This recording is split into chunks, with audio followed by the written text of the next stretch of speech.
జై శ్రీరామ్. భగవద్భక్తులందరికీ కూడా ఝాన్సీ ఆధ్యాత్మిక ముచ్చట్లకి స్వాగతం, సుస్వాగతం. క్రిందటి సంచికలో సత్యకాముడు అడిగినటువంటి ప్రశ్నకి సమాధానంగా పిప్పలాదులు ఓంకారం గురించి చెబుతూ, ఓంకారంలో గాయత్రి మంత్రము, వేదాలు ఇమిడి ఉంటాయి అని చెప్పారు.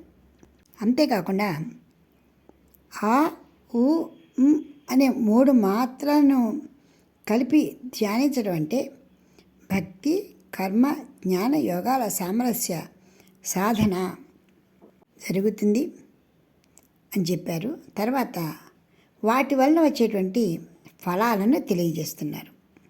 సత్యకామ, నీవు అడిగావు కదా, ఓంకారం చేసినటువంటి వారు ఏ ఏ లోకాలకు వెడతారు అని. అది ఇప్పుడు శ్రద్ధగా విను.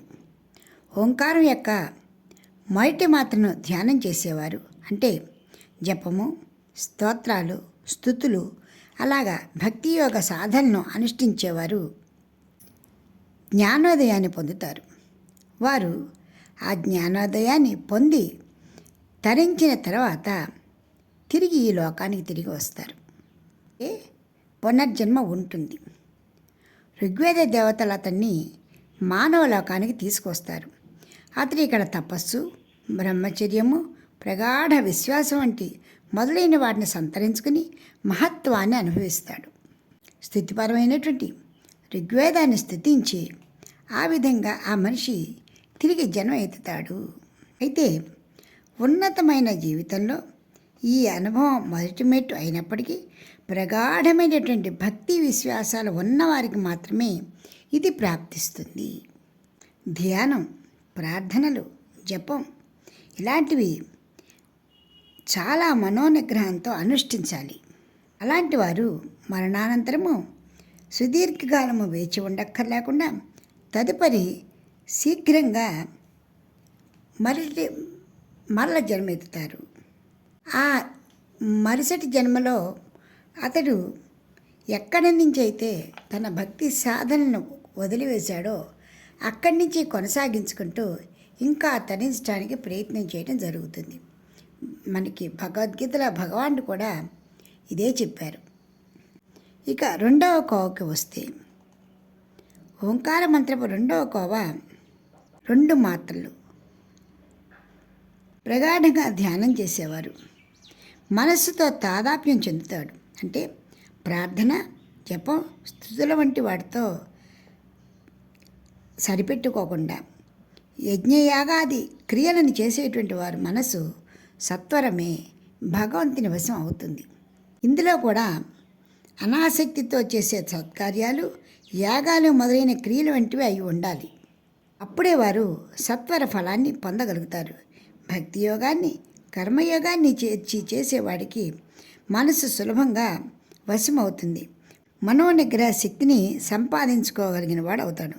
అయినప్పటికీ కూడా మరణానంతరము సుఖాలు సంపాదించిన తిరిగి అతను భూలోకంలో తప్పకుండా జన్మించి తీరవలసిందే. మొదటి కోవైన ప్రార్థనలు, జపతపాల వల్ల కూడా జన్మ వస్తుంది. రెండవ కోవైనటువంటి 2 మాత్రలను ప్రగాఢంగా ధ్యానం చేసినప్పటికీ కూడా, అంటే భక్తి, జ్ఞాన, వైరాగ్యాలతో పాటు యజ్ఞ యాగాదులను చేర్చినప్పటికీ కూడా కొంత సుఖాన్ని పొంది తిరిగి వారు భూలోకంలో జన్మ ఎత్తుతారు. ఇక 3వ కోవని పరిశీలిద్దాం. ఓంకారం యొక్క 3 మాత్రలను ఆ, ఊ, ఈ 3ంటిని ప్రగాఢంగా ధ్యానించటంతో పాటు సత్కృష్టుడైన భగవంతుణ్ణి ప్రగాఢంగా ధ్యానించేవాడు తేజోవంతుడైన సూర్యునితో సమానమవుతాడు. అతడే పాము ఎలా కుబుసం నుండి విడిపడుతుందో అదేవిధంగా ఈ పాపాల నుండి, ఈ జన్మల నుంచి విడిపడతాడు. మరణానంతరము సామవేద దేవతలు అతన్ని బ్రహ్మలోకానికి తీసుకుపోతారు.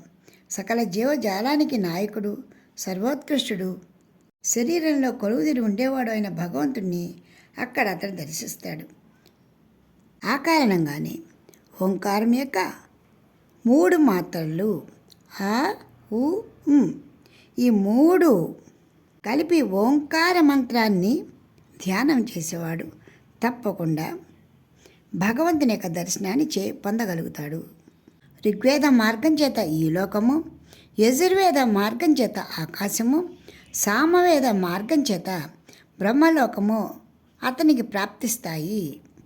ఈ కారణంగానే అందరూ కూడా ఓంకారంలోని ఏ ఒక్క మాత్రనో ప్రార్థన ధ్యానం చేయకుండా మూడింటిని కలిపి ఓంకార మార్గాన్ని ఎన్నుకుంటారు. వారు ఆ పరమాత్మని దర్శించగలుగుతారు అంటూ పిప్పలాద మహర్షి చెప్పారు. వచ్చే సంచికలో కబంధి అడిగినటువంటి దేవర్షి, ఈ ప్రాణికోట్లన్నీ ఎక్కడి నుంచి ఉద్భవిస్తున్నాయని అడిగారు. దానికి సమాధానం ఆయన ఏం చెప్పారో విందాం. ఇప్పటికి స్వస్తి. జై శ్రీరామ్.